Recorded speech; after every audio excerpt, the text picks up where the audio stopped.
Imagine a world where one city, one empire, stretched its influence across most of the known world.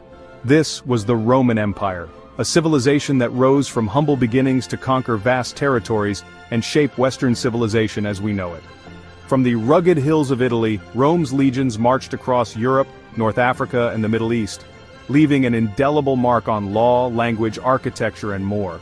This is the story of their ascent, their triumphs, and their eventual decline, a tale of ambition, power, and the enduring legacy of a bygone empire. The Roman Empire, at its zenith, was a sight to behold. It was a melting pot of cultures, languages, and religions, all held together under the banner of Roman law and order. The Romans were renowned for their military prowess, their innovative engineering, and their sophisticated legal system. Their achievements in art, literature, and philosophy continue to inspire awe and wonder to this day. But like all empires, Rome's was not destined to last forever. The story of Rome begins, fittingly, with a legend. Twin brothers, Romulus and Remus, were abandoned as infants and raised by a she-wolf. Years later, they returned to the site of their rescue, determined to found a city. A dispute arose between them, and Romulus killed Remus, becoming the sole founder and first king of Rome. This legendary fratricide, said to have taken place in 753 BC, marks the traditional founding of Rome. While the story of the twins and the she-wolf may be more myth than historical fact, it speaks to the Romans' own understanding of their origins. A city forged in conflict, destined for greatness. In reality, early Rome was a small rural settlement, one of many in the Italian peninsula. Over time, however, Rome's strategic location on the Tiber River and its fierce warrior culture allowed it to gradually gain power and influence over its neighbors. As Rome grew, it cast off the rule of kings, establishing a new form of government, the Republic. In this system, power was theoretically shared between different groups: the Senate, made up of wealthy and powerful families, and the assemblies, where citizens could vote on laws and elect officials. However, the Roman Republic was far from a perfect democracy. Power remained largely concentrated in the hands of the elite, and political life was often marked by rivalry, corruption, and even violence. Despite its flaws, the Republic oversaw a period of remarkable expansion. The Romans proved to be formidable warriors, conquering neighboring tribes and expanding their territory outwards from Italy. Their legions, highly disciplined and well-trained, clashed with rivals across the Mediterranean, from the Gauls in the north to the Carthaginians in the south. By the 1st century BC, the Roman Republic, though vast and powerful, was facing growing internal pressures. Social tensions, economic inequality, and political instability created a breeding ground for ambition and unrest. Into this turbulent arena stepped Julius Caesar, a brilliant general and cunning politician. Caesar's military victories in Gaul, modern-day France, made him immensely popular with the people, but his growing power alarmed the Senate. Fearing Caesar's ambition, the Senate ordered him to disband his army and return to Rome. Caesar refused, instead marching his legions across the Rubicon River, a symbolic act that marked the beginning of a civil war. Caesar emerged victorious, becoming dictator of Rome. Although he was assassinated in 44 BC by senators fearing his absolute power, Caesar's reign marked the end of the Roman Republic and paved the way for the rise of the empire. Following a period of turmoil after Caesar's death, his adopted son, Octavian, later known as Augustus, emerged as the first Roman emperor. Augustus, a shrewd and capable ruler, consolidated his power and established the foundations for a period of unprecedented peace and prosperity known as the Pax Romana, the Roman peace. This era, spanning roughly 2 centuries, witnessed the Roman Empire at its zenith. Under the Pax Romana, trade flourished, the arts and literature thrived, and Roman law and administration were extended across the vast empire.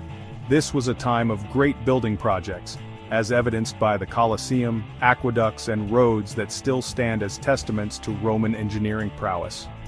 The empire, stretching from Britain to North Africa and from Spain to the Middle East, enjoyed a level of peace and prosperity unmatched in the ancient world. However, even during the Pax Romana, cracks were beginning to appear in the empire's foundations. Expansion, while initially a source of wealth and power, brought with it new challenges. Defending the vast borders of the empire proved increasingly costly, and internal stability was threatened by corruption, overspending, and a succession of weak or corrupt emperors. Economic problems also began to plague the empire. Inflation, a decline in trade, and over-reliance on slave labor all contributed to a weakening of the Roman economy. Moreover, the empire faced growing pressure on its borders from Germanic tribes migrating south and east, seeking new lands and opportunities. The once invincible legions, stretched thin and facing increasingly determined foes, began to experience defeats. In an attempt to address the growing instability, Emperor Diocletian divided the Roman Empire into two halves in 285 AD, the Western Roman Empire, and the Eastern Roman Empire. This division, while intended to improve administration and defense, ultimately exacerbated the challenges facing Rome. The two halves of the empire, with different cultures, languages, and challenges, drifted further apart, weakening the unity that had been a source of Roman strength. The Eastern Roman Empire, centered on Constantinople, proved more resilient.